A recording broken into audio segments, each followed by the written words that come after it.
저는 지난주에 휴가를 받아서 재충전 잘 하고 돌아왔습니다. 돌아왔는데 아무도 목사님 없어서 그리웠습니다, 목사님 진자리가 컸습니다, 이런 얘기 안 하시면 어떡할까 했는데 그래도 여러분이 목사님 그리웠습니다 이렇게 얘기해 주셔서 너무나 감사합니다. 네. 제 휴가 기간에 허준이라고 하는 교수가 수학의 물리학상이라 수학의 노벨상이라고 하는 필즈상을 받았습니다. 그분이 원래는 수포자였대요. 수학을 포기한 한국 교육을 받았는데 구구단도 2학년 때 가서 뗐고요. 수학 공부를 하도 못해서 답안지를 베껴 쓰다가 부모한테 혼나기도 하고. 그런데 그랬던 그분이 대학 때 유명한 한 수학자의 강의를 들으면서 그 인생이 바뀌게 됩니다. 그분이 그 인터뷰에 이런 얘기를 해요. 그분이 서울대학교 대강당에 200명이 넘게 들어가는 강당에 강의를 시작하는데 첫날 강의에는 200명, 그 다음 날에는 100명, 그 다음 날에는 50명, 맨 마지막 강의 때는 5명 남았고 본인이 그 5명 중에 1명이었다라고 얘기합니다.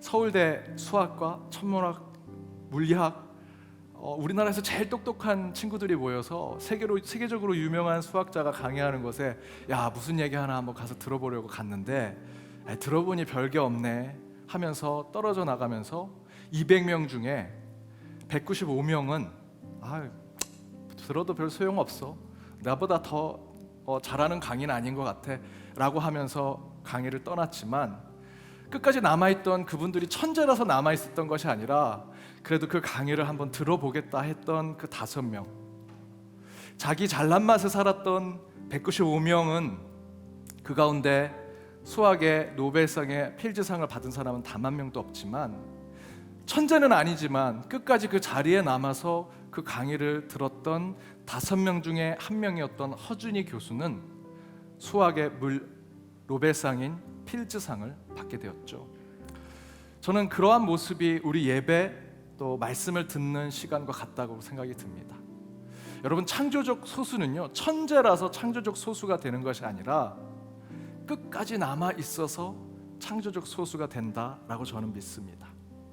오늘 예배 또 말씀을 듣는 것 때로는 지루하고 답답하고 이해가 되지 못할 때가 있지만 이 예배 자리에 끝까지 남아 있을 때 저와 여러분이 하나님께서 선택한 창조적 소수가 되리라 믿습니다.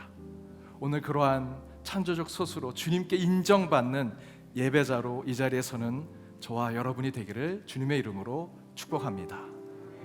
우리 다 같이 사도신경 신앙 고백하심으로 함께 예배드리겠습니다. 나는 전능하신 아버지 하나님 천지의 창조주를 믿습니다.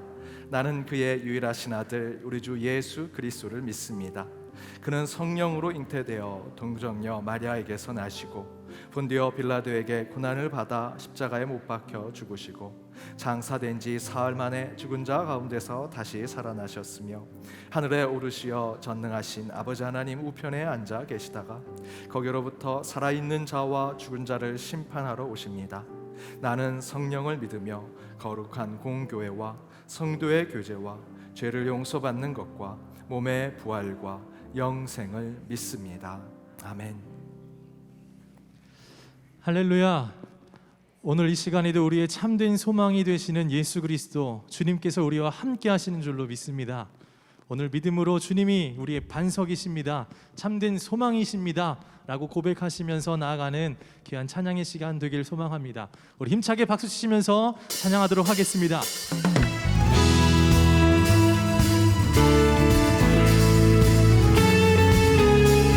이 몸의 소망 무언가, 몸의 소망 무언가, 우리 주 예수뿐일세.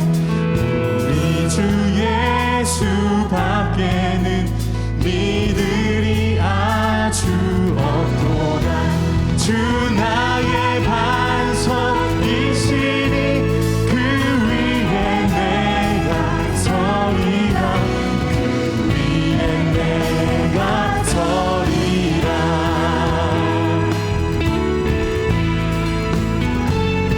무섭게 바람 부는 밤, 무섭게 바람 부는 밤, 물결이 높이 설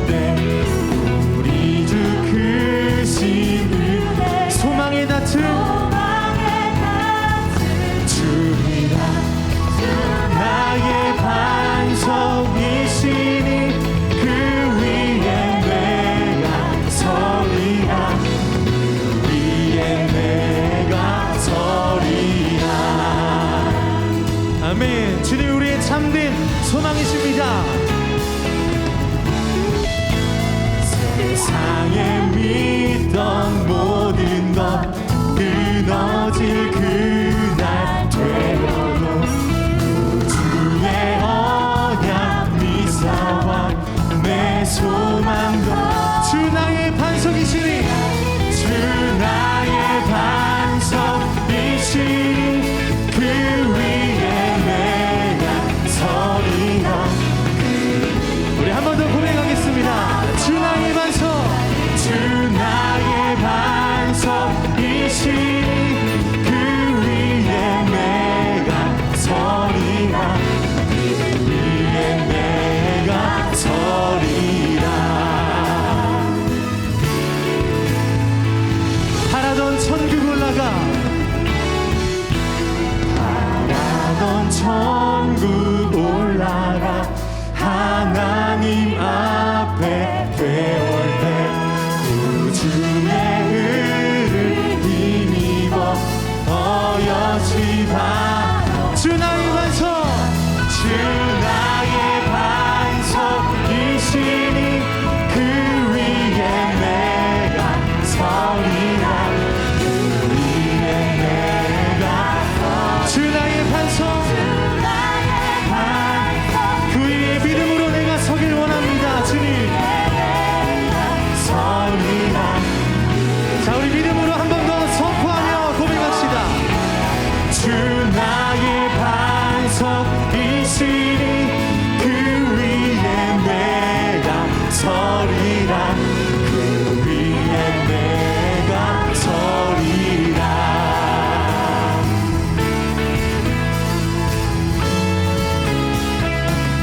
우리 굳건한 반석이신 예수님 찬양합니다. 아멘.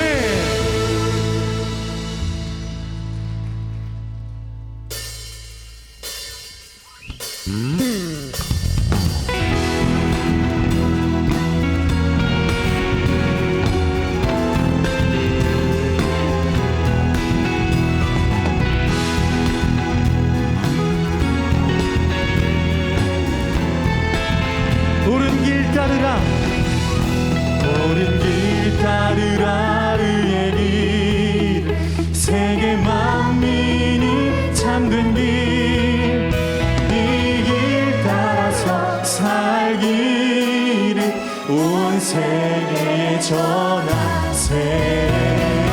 만 백성이 나갈 길, 어두운 밤 지나고 동튼다. 환한 빛 보아라 저 빛. 주 예수의 나라 이 땅에 곧 오겠네 오겠네. 우리 더욱 힘차게 고백합시다. 주 예수 따르라, 주 예수 따르라. 승리의 주, 세계 만민이 나갈 길과 진리로 참 생명 내 창검을 다 따르라, 다 따르라. 화평화 어둠 밤 지나고 동튼다. 환한 빛 보아라 저 빛. 주 예수의 나라 이 땅에 곧 오겠네. 놀라운 이 소식, 놀라운 이 소식 알리어라. 세계 만민을 구하려 내 주 예수를 보내신 참 사랑의 만 백성이 따를 길입니다. 아멘. 따를 길, 어두운 밤 지나고 동튼다. 환한 빛 보아라 저 빛. 주 예수의 나라 이 땅에 곧 오겠네. 고난길 헤치고, 고난길 헤치고 찾아온 길, 많은 백성을 구한 길, 모두 나와서 믿으며 온 세상이 마치 이 진리에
나는 영원히 주님 사랑해요. 나는 영원히 주님 사랑해요. 세상 어떤 것도 나의 사랑 끊을 수 없네. 나는 영원히 주님 사랑해요. 아바 아버지, 아바 아버지 나를 사랑하시니 나의 모든 것 주께 드려요. 아바 아버지 내가 여기 있으니 주님 영광 위하여 써주세요.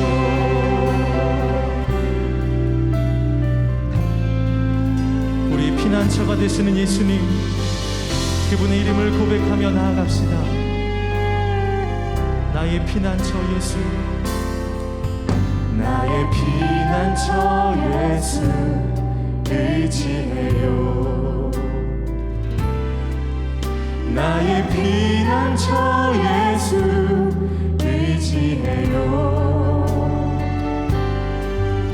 나의 가는 길에 거센 바람 몰아쳐와도 나의 피난처 예수 의지해요. 나는 영원히 주님 사랑해요. 나는 영원히 주님 사랑해요. 나는 영원히 주님 사랑해요. 세상 어떤 것도 나의 사랑 끊을 수 없네. 나는 영원히 주님 사랑합니다. 우리 마음을 고백합시다. 아바 아버지, 아바 아버지 나를 사랑하시니 나의 모든 것 주께 드려요. 아바 아버지 내가 여기 있으니 주님 영광 위하여 아바 아버지, 아바 아버지 나를 사랑하시니 나의 모든 것 주께 드려요. 아바 제가 여기 있습니다. 주님, 주님 영광 위하여, 주님 영광 위하여 써주세요.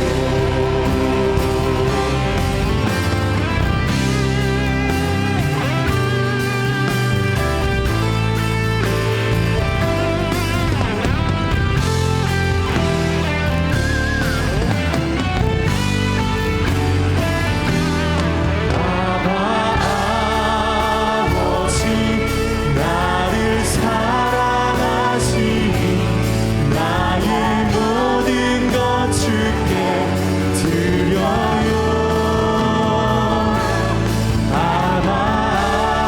아버지 내가 여기 있으니 주님 영광 위하여 우리 참된 아바 아버지가 되신 주님께 고백합시다.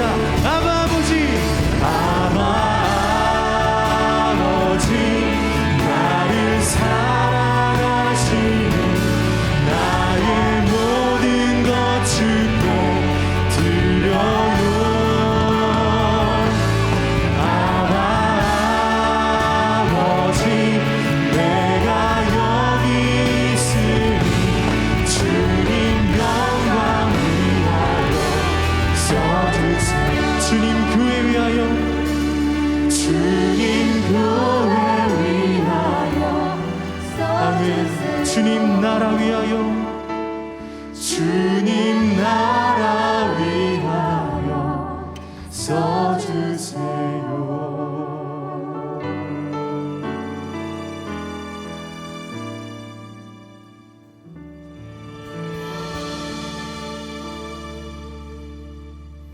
같이 일어나셔서 영광 속으로 주님을 찬양하겠습니다.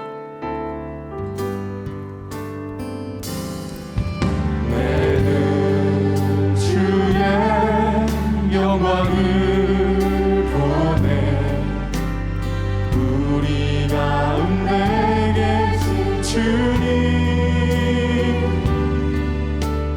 그 빛난 영광 온 하늘 덮고 그 찬송 온 땅 가득해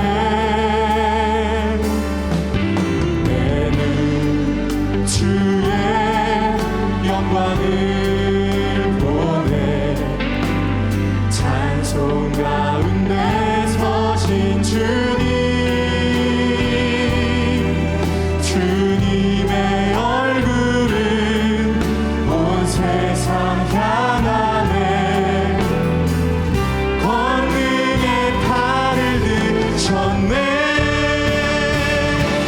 주의 영광 이곳에 가득해 우린 선의 주님과 함께 찬양하며 우리는 전진하리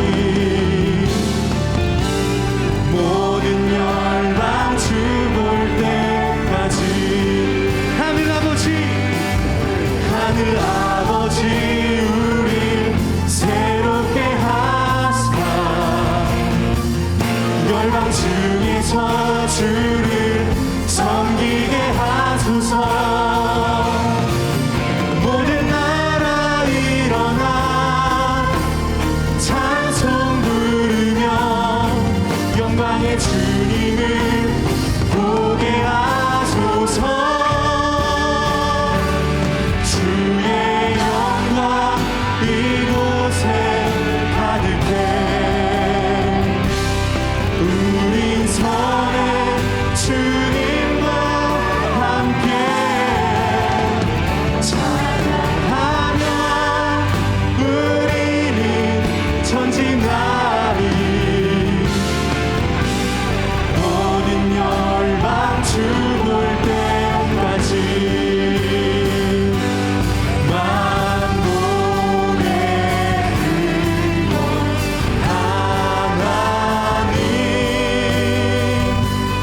온 백성 찬송 드리고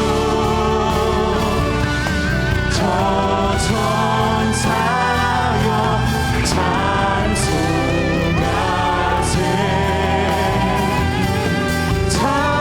찬송성 구성자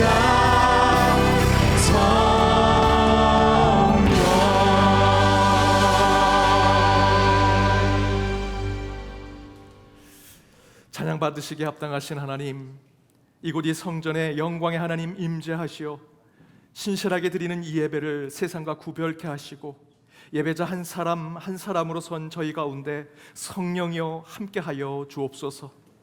저희는 주의 자녀가 될 수 없는 자격 없는 자들이옵니다. 그러나 예수 그리스도의 보혈로 우리를 깨끗게 하여 주시고 십자가로 새로운 피조물로 만들어 거듭나게 하셨음을 믿사오니 그 은혜만을 생각하는 이 예배 시간이 되게 하여 주옵소서. 우리 안에 암과 질병의 문제와 외롭고 상한 심령의 마음의 문제, 깨어진 관계의 문제, 가깝고도 먼 가정 안에 가족 안의 문제들, 더 이상 할 수 없는 사람의 문제, 도저히 이 땅 안에서 해답을 찾을 수 없는 영혼과 구원의 문제로 이 시간 주님 앞에 눈물과 통곡으로 엎드리오니 한 줌의 흙에 불과한 저희를 열아파 치유 하나님이여 회복시켜 주옵소서. 우리의 간구가 이웃과 지역사회, 내 나라와 내 민족, 하나님의 창조 세계까지도 확장되게 하시고 평화의 영이여 임하시고 위기의 세상 속에 확신과 믿음을 주시오며 가난과 소외로 아픔이 있는 곳에 주님의 깊은 사랑만이 있게 하여 주옵소서. 북녘 땅의 동포들을 위한 기도를 멈추지 않게 하시고 선교주와 선교사님들을 지켜주시며 우리 성도들의 그 일터와 하나님의 소명의 장소에 주께서 함께하여 주옵소서. 그리고 이 땅의 위정자들이 더욱 하나님을 향한 두려움을 깨닫고 민초들의 신음소리를 듣는 겸손함을 허락하여 주옵소서. 주님의 기쁜 날입니다. 교회 곳곳에 아름다운 만남과 교제가 이루어지는 곳이 되게 하시며, 이 시간 함께 예배드리는 모든 주일학교의 처소에도 성령 하나님 함께 하시며, 어린 자녀를 위해 희생하고 수고하는 모든 이들의 그 수고를 기억하여 주옵소서. 오늘 선포되는 말씀 가운데 주의 지혜를 깨닫게 하시고, 말씀 가운데 치유가, 기도 가운데 회복이, 찬양 가운데 구원이 이루어지게 하여 주옵소서. 개일 찬양대와 트리니티 찬양 속에 주의 음성을 듣게 하여 주옵소서. 모두 하나님의 것이오니 이 시간 결단하여 주님 앞에 주정봉헌, 11조, 다양한 목적 봉헌과 감사 봉헌을 주님께 드리오니 주님 받아 주옵시며, 이 처소 충만히 임하는 성령님의 감사가 차고 넘치는 예배가 되기를 바랍니다. 이 모든 간구 예수 그리스도의 이름으로 기도드립니다. 아멘.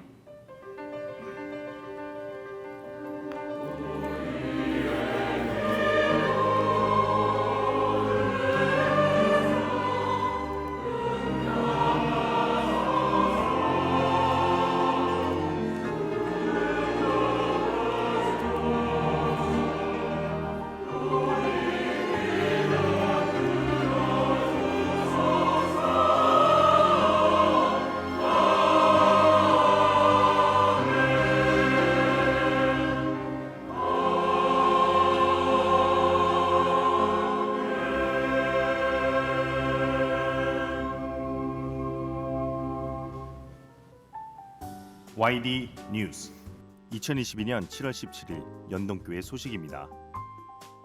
오늘 오후 예배는 공동체 예배, 가정 예배로 드리며, 이번 주 수요 기도회 시간에는 필리핀 이용돌 선교사께서 선교 보고하십니다.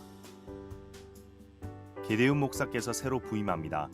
성도님들의 환영과 기도 부탁드립니다. 2022년도 상반기 감사가 7월 17일부터 8월 14일까지 매주일 오전 11시부터 오후 3시까지 가나의 집 5층 회의실에서 실시합니다.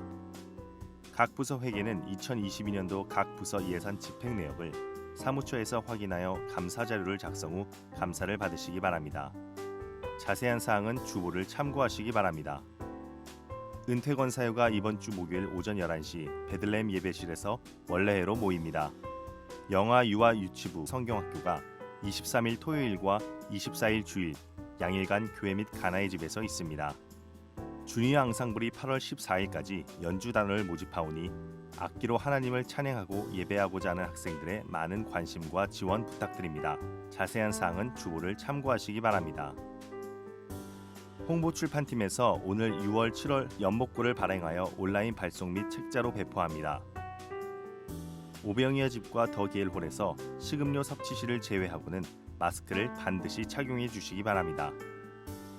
고 이병호 장로 12주기를 추모하며 이근영 목사 가정에서 오늘 점심을 전교인에게 대접합니다.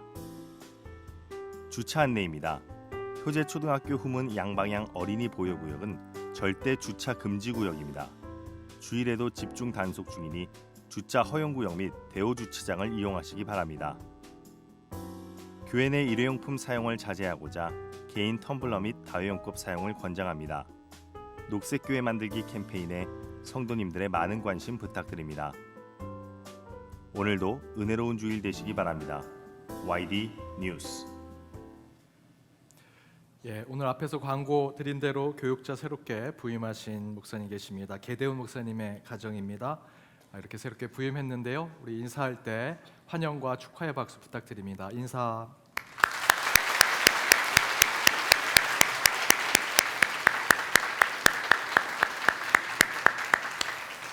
우리 계대훈 목사님은 사교구를 맡으시고요. 그 외 다른 여러 사역들을 함께 감당하시도록 하겠습니다. 함께 동역하게 돼서 너무나 기쁘고 계속해서 우리 성도님들의 많은 중보와 기도를 부탁드립니다.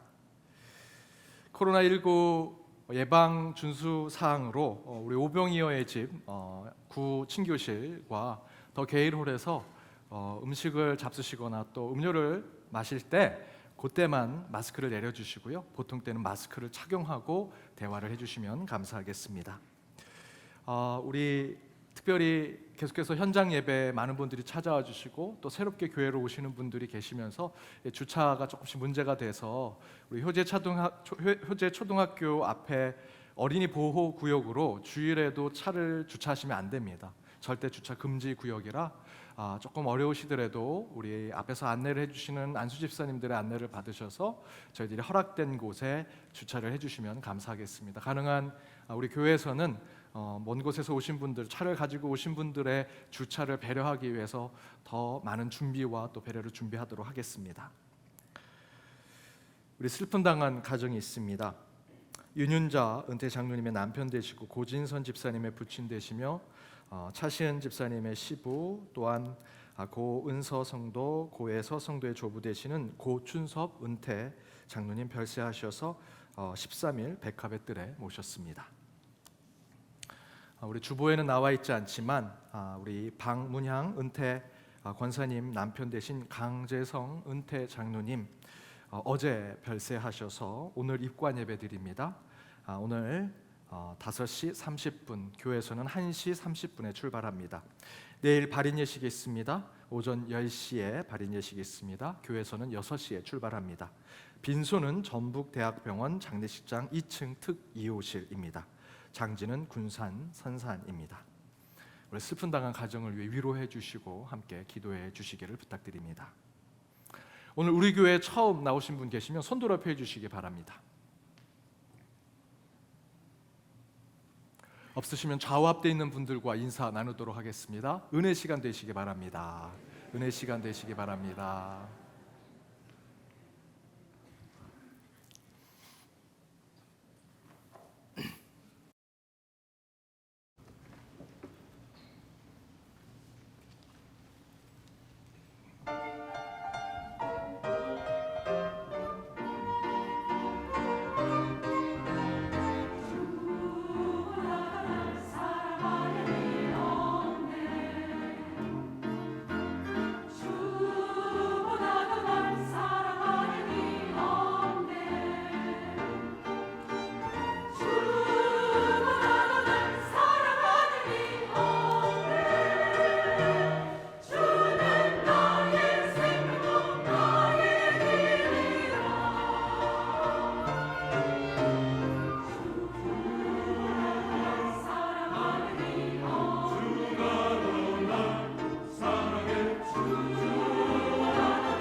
찬양 감사드립니다. 오늘 하나님이 주신 말씀은 로마서 9장 6절에서 18절 말씀입니다. 신약성경 로마서 9장 6절에서 18절 말씀, 우리 차례로 교독하시고 마지막 절은 함께 읽도록 하겠습니다. 제가 먼저 읽겠습니다. 그러나 하나님의 말씀이 폐하여진 것 같지 않도다. 이스라엘에게서 난 그들이 다 이스라엘이 아니요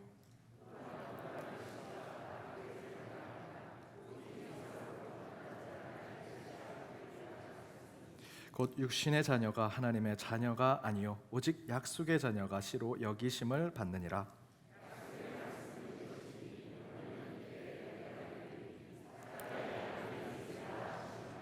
그뿐 아니라 또한 리브가가 우리 조상 이삭 한 사람으로 말미암아 임신하였는데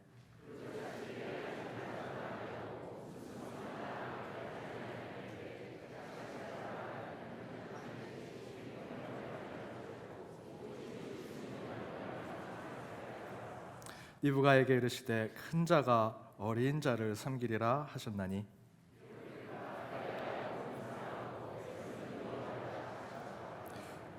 그런즉 우리가 무슨 말을 하리요 하나님께 불의가 있느냐 그럴 수 없느니라.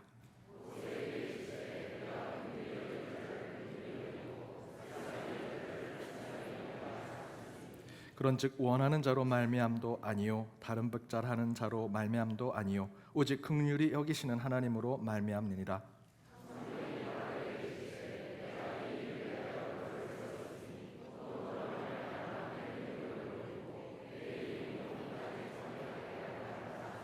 함께 읽겠습니다. 그런즉 하나님께서 하고자 하시는 자를 긍휼히 여기시고 하고자 하시는 자를 완악하게 하시느니라. 이는 하나님의 말씀입니다. 아멘. 우리를 돌아본다 두 번째 하나님의 놀라운 택하심이라는 제목으로 주의 말씀 함께 나눠보고자 합니다. 2주 전 제가 로마서 강해를 이 여름 기간에 함께 여러분과 나누겠다라고 말씀드리면서 그 이유를 설명드렸습니다. 로마서는 16장으로 되어 있습니다. 그 가운데 1장에서 8장까지를 제가 부임하는 첫 해 수요 기도회 때 말씀을 전했는데요. 1장에서 8장까지의 내용은 율법과 공로, 또 우리 인간이 하고 있는 선행으로 의인이 되는 것이 아니고 그렇게 구원을 받는 것이 아니라 오직 믿음으로 의롭게 되고 믿음으로 구원받는 자가 된다라고 하는 이신칭의의 신앙에 대해서 이야기한다라고 말씀드렸습니다. 그리고 그 믿음은 끝내 사랑으로 확증되는 것이다 라는 것이 이 로마서 1장에서 8장의 주제라고 말씀드렸죠. 그것을 제가 기하학으로 설명을 드리고자 했었습니다. 하나님이 나의 주인 되시고 하나님이 살아계시고 인격적인 하나님을 내가 만났을 때 그 믿음의 한 시점을 우리가 얘기한다면 우리 인생의 여정 가운데 그 믿음의 시점을 하나의 점으로 얘기할 수 있다. 그런데 그 점으로는 우리 신앙이 다 완벽하게 될 수 없는 거죠. 그 점이 하나하나 이어져야 되는 인격적 하나님을 저희들이 매 순간 때로는 방황하다가 새롭게 다시 살아계신 하나님, 인격적인 하나님, 그래서 예수 그리스도가 나의 구원자임을 고백하는 그 믿음의 순간들이 우리 여정 가운데 계속해서 점이 찍히고 그 점이 이어져서 하나의 선분이 되면 우리 믿음의 여정이 되고 그것이 우리의 신앙이 되고 우리 그리스도인의 삶이 된다고 말씀드렸죠. 그 점은 믿음의 점이지만 그 선분이 이어져서 하늘로 닿게 되면 그것이 사랑으로 드러나고 이웃과 세상에 그 선분이 나아가게 되면 우리는 믿음의 점을 이어붙였지만 그것을 받는 사람들은 사랑을 느끼게 되더라. 그래서 로마서 1장에서 8장은 믿음에서 사랑으로 나아가는, 믿음을 사랑으로 확증하는 그리스도인이 되는 말씀을 전하고 있다라고 설교로 지지난주 말씀을 전했습니다. 그리고 바울은 그 다음 장에서 그 믿음과 사랑의 그리스도인의 삶을 어떻게 살아내야 하는지를 설명하는 이야기가 나와야겠죠. 믿음에서 사랑으로 나아가는 그리스도인의 삶이 어떻게 기독교 윤리적으로 실체적인 그리스도인의 삶으로 드러날까라는 것이 9장에서 바로 나오면 좋겠는데 로마서의 말씀을 쭉 보니까 그렇지 않더라는 겁니다. 그 말씀은 12장에서 16장에 나와 있고요. 오히려 9장에서 11장은 바울이 유대인에 대한 구원의 문제, 이스라엘 백성에 대한 구원의 문제를 이야기하더라라는 것입니다. 그 이유가 왜 그럴까?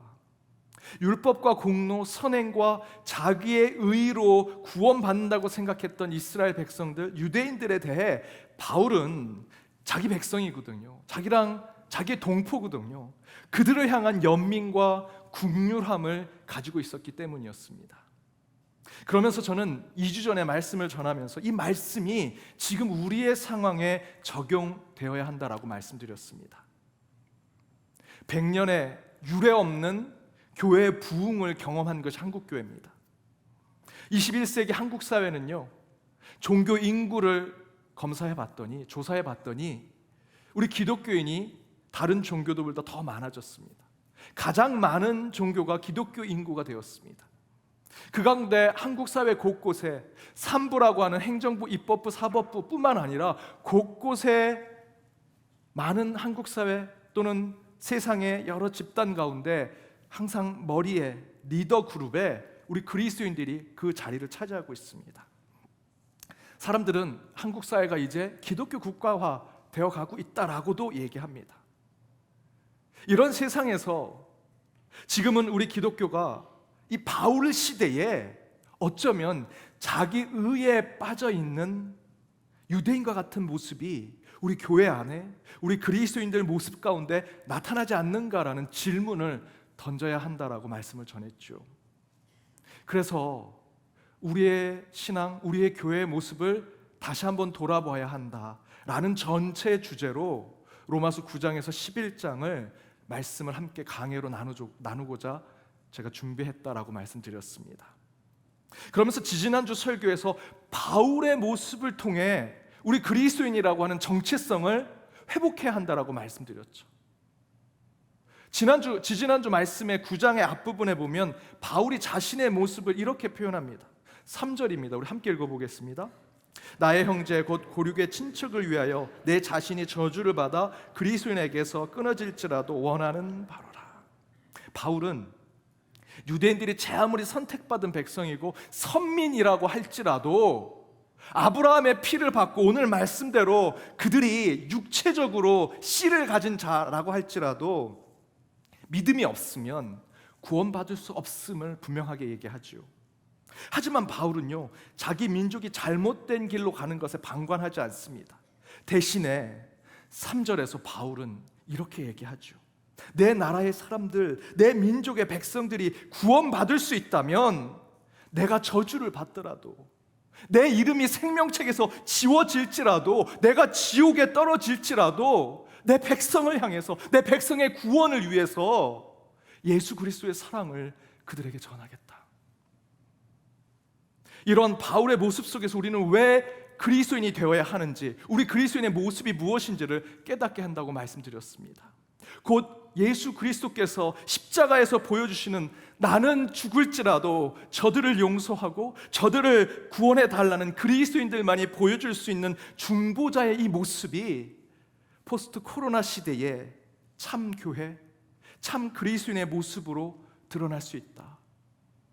이러한 모습으로 혼란과 걱정과 근심에 빠져 있는 이 세상을 조금이나마 우리가 구원할 수 있는 힘이 우리 교회와 그리스도인들 가운데 있을 수 있다라고 말씀드렸습니다.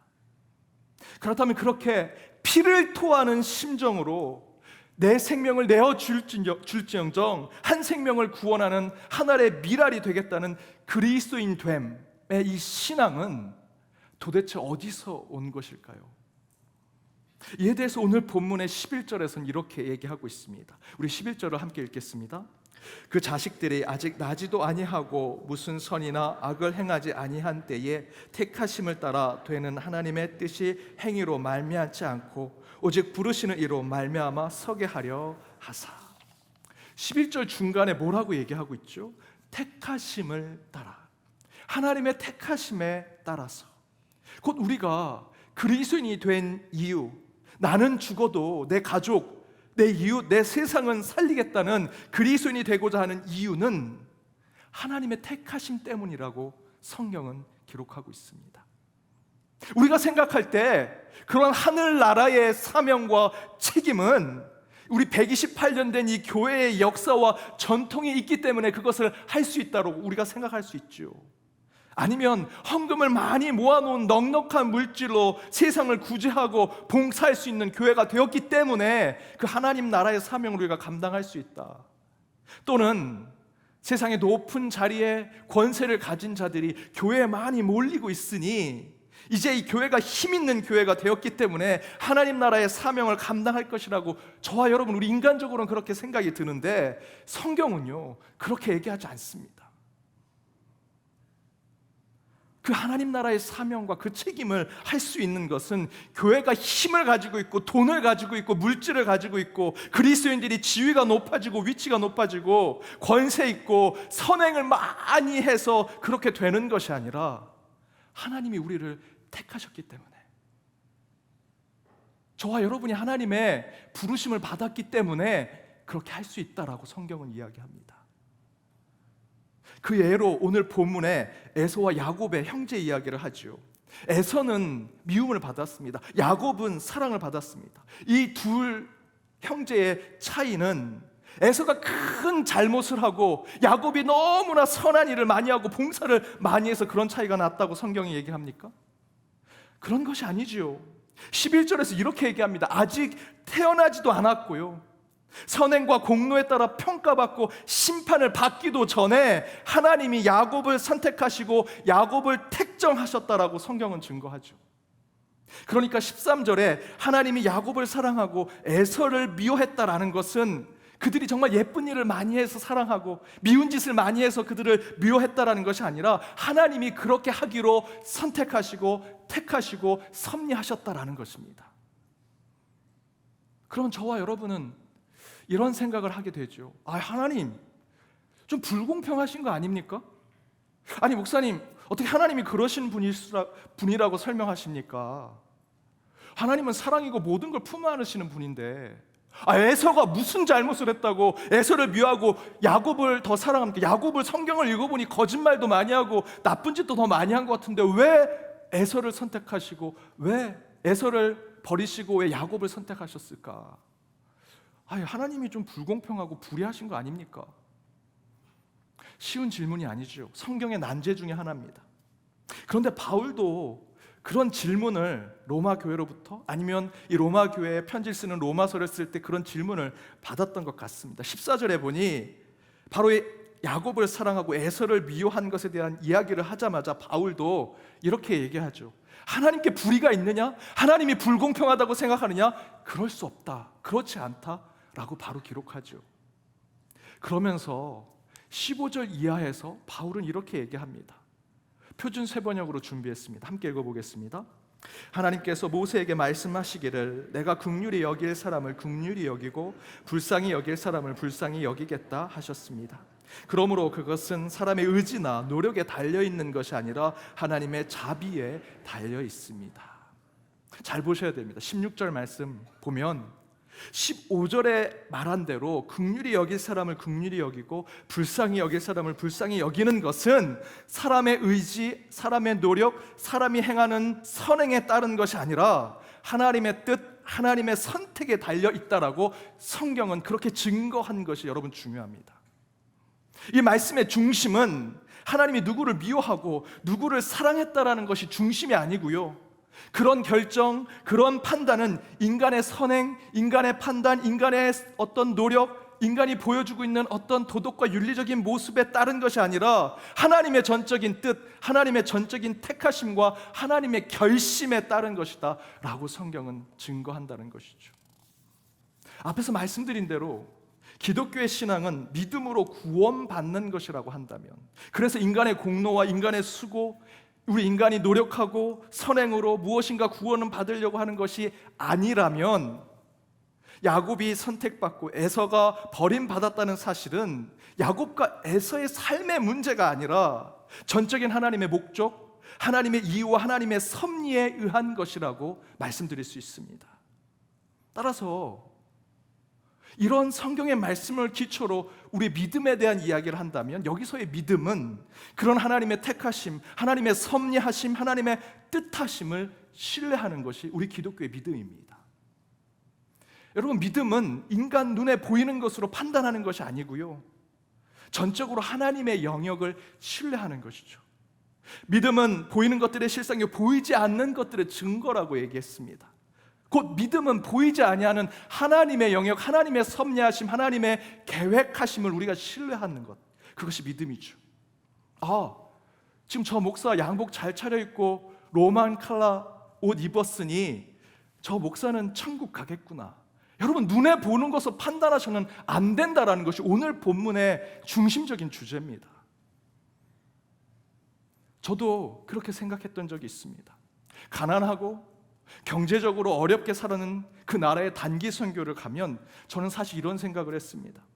왜 하나님이 저 아픈 아이를 이 나라에 태어나게 하셨을까?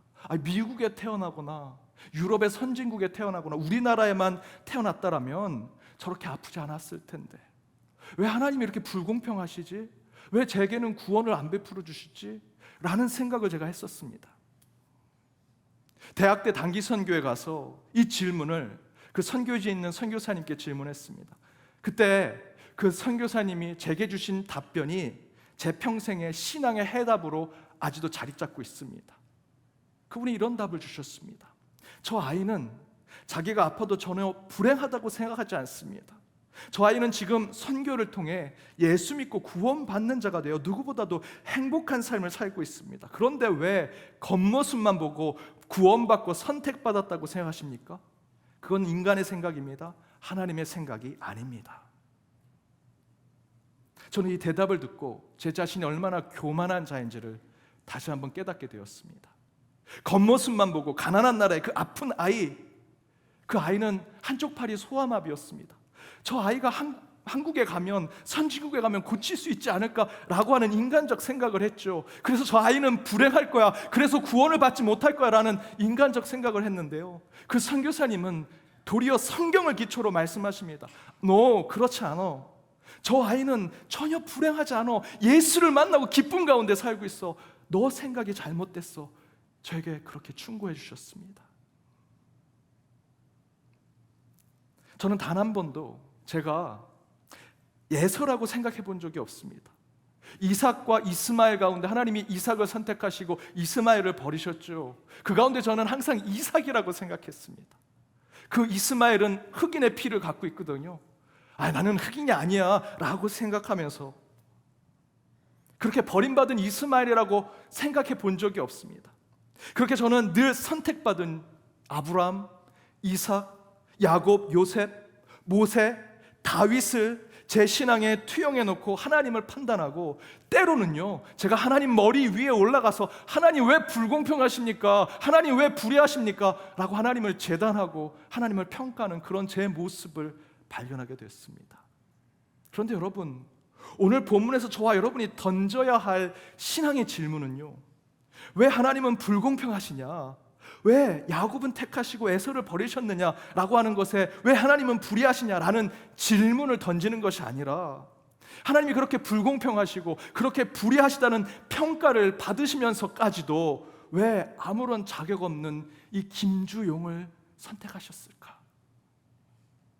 구원받을 아무 조건을 가질 수 없는 죄인에 불과한 저와 여러분을 왜 하나님이 당신은 불공평하고 당신은 불의하여 라는 얘기를 들으시면서까지 왜 여러분을 선택하셨을까? 여러분은 이 질문을 하셔야 됩니다. 야곱을 사랑하고 에서를 미워하는 하나님의 이야기를 하면서 왜 야곱은 되고 왜 에서는 안 된다라는 하나님의 영역을 따져 묻기보다는 전혀 자격 없고 볼품 없고 구원받을 조건이 되지 않는 이 못난 저를 왜 하나님은 선택하시고 부르셨을까라는 자기 성찰의 질문이 지금 이 시대의 그리스도인들, 이 시대 한국교회의 질문이 던져져야 한다는 것이죠. 그리고 이 질문 가운데 저와 여러분이 오늘 본문에서 깨달아야 하는 것은, 하나님은 그 놀라우신 계획과 섭리 가운데 이 못난 죄인을 하나님의 자녀로 부르셨구나. 그것을 찬양하고 예배하는 자가 되어야 한다는 것입니다. 하나님이 야곱을 사랑하고 에서를 미워하셨다라는 것의 중요한 것은 야곱이 어떤 선행을 했느냐, 에서가 어떤 악행을 했느냐라는 것 아니지요. 그래서 야곱이 어떻게 되었을까? 에서는 지옥에 갔을까? 여러분, 그런 판단하지 마십시오. 성경은요, 그들의 구원에 대한 문제는 단 한 줄로 나와 있지 않습니다. 오늘 본문의 말씀은 야곱과 에서 둘 중에 누가 천국에 가고 누가 지옥에 갔느냐, 그런 얘기가 담겨져 있는 것이 아니지요. 성경 어디에도 야곱은 천국에, 에서는 지옥에 갔다는 얘기는 없습니다. 대신에 성경의 말씀은 그 둘이 어떤 도덕과 윤리의 삶을 살았던, 그들이 어떤 선행을 하고 어떤 악행을 하였던 상관없이 그들을 구원으로 인도하는 것은 그들의 지키는 율법, 그들이 행하는 선행, 그들이 보여주는 공로와 노력이 아니라 하나님의 전적인 택하심 가운데 그들은 구원받는 자가 되었다라는 것입니다. 그것이 우리에게 주는 메시지는, 하나님의 그러한 택하심에는 인간의 의지와 노력, 공로는 없다라는 것이죠. 여기서 우리가 할 수 있는 유일한 신앙의 표현은 그렇게 나를 택하신 하나님, 그 놀라우신 은혜, 그 놀라우신 긍휼과 자비가 내게도 부어졌습니다 라고 감사로 기도하는 것뿐입니다. 사실 저는 오늘 이 본문의 말씀을 가지고 좀 더 신학적으로, 좀 학적인, 좀 아카데믹한 설교를 해볼까 생각하면서 여러 책을 다시 한번 보고 또 계속 묵상해 보았습니다. 그러던 중에 제 아이가 학교를 갔는데 하교할 때 비가 너무 많이 와서 우산을 갖다 달라고 하는 얘기를 듣고 제가 이제 그곳에 가게 되었습니다. 차를 타고 가는 중에, 요즘 차를 타면 여러분 굉장히 신경 쓰시는 게 뭡니까? 우회전 하시는 거 신경 쓰지 않으십니까? 예? 새로운 도로교통법에 의해서 우회전할 때 멈춰야 되는 건지 가야 되는 건지 잘 모를 때가 많습니다. 그런데 저는 그 생각보다 운전하면서 제 머릿속에 가득하게 채워져 있었던 것은, 왜 하나님이 야곱은 택하시고 에서를 버리셨을까? 왜 하나님 불공평하시고 왜 불의하실까? 그게 기독교의 예정론이라면 도대체 예정론을 다음 주 우리 연동교회 성도님들께 어떻게 신학적으로, 학문적으로는 전할 수 있을까? 그게 제 머릿속에 가득하면서 제가 운전을 해가는데 떡하니 우회전이 나왔습니다. 제가 어떻게 했을까요? 제가 생각보다 바리새인적입니다. 그래서 율법을 지켜야지 하고 딱 섰는데 갑자기 뒤에 있는 차가 빵빵 거리는 겁니다. 아니, 지금 내가 착한 아빠가 되려고, 제 아들이 우산이 없어가지고 착한 선한 의지를 가지고 지금 학교에 가고 있는데 뒤에서 빵빵거려? 그리고 지금 교통법이 바뀌어가지고 우회전 때 서야 되는데 지금 사람들이 건너고 있는데 내가 지금 율법을 지금 지키고 있는데 나한테 빵빵거려? 지금 나는 내 머릿속에 거룩한 하나님의 말씀을 내가 생각하고 있는데 이런 거룩한 자에게 빵빵거려? 어디서 제가 한 손가락에 생겼습니까? 제가 그곳을 참았어야 되는데 제가 그걸 참지 못했습니다. 우회전하고 나가서 조금 나가가지고 1차선이었는데 거기다 차를 세워놓고 내리라고. 거기서 제가 비를 쫄딱 맞고 싸웠습니다. 그분이. 당신 우회전하는 거 도로교통법 바뀐 거 몰라? 그 아저씨가 당신도 여기다 세워놓고 이러면 안 되지. 당신도 잘못이야. 아니, 우회전을 잘못한 거 빵빵거리면 안 되지. 거기서 비를 쫄딱 맞아가면서 둘이서. 그리고 제가 서로 도로교통법 잘 지켜, 당신도 중간에 차 세우지 마 하고 서로 차에 들어갔는데 제 모습을 보니 얼마나 초라하기 그지없던지, 제가 경찰도 아닌데 왜 그랬을까 얼마나 후회가 되는지. 휴가 기간인데요, 수도사처럼 침묵의 영성을 지켜가면서 다음 주에 휴가 첫날 성도들에게 정말 영적 재충전을 하고 귀한 거룩한 말씀을 전해야 되는데 저는요, 비 쫄딱 맞으면서 뒤에 있는 차랑 서로 삿대질하고 싸우고, 제가 그러고 여기 왔습니다. 지금 우리 언덕교회 성도님들 생각하니까 얼마나 창피하고 부끄럽고 회개기도 하고 지금 이 단에 섰습니다. 그리고 다시 그 일을 겪고 처음부터 말씀을 새롭게 묵상해 보았습니다. 그러자 하나님께서 제게 이런 마음을 주시더라고요. 나 같은 못난 목사도 하나님이 택하셔서 하나님의 말씀을 전하게 하시고 누군가에게는 은혜를 끼치게 하고 누군가에게는 구원을 경험케 하는데 절대로 교만하면 안 되겠다. 내가 뭐라고.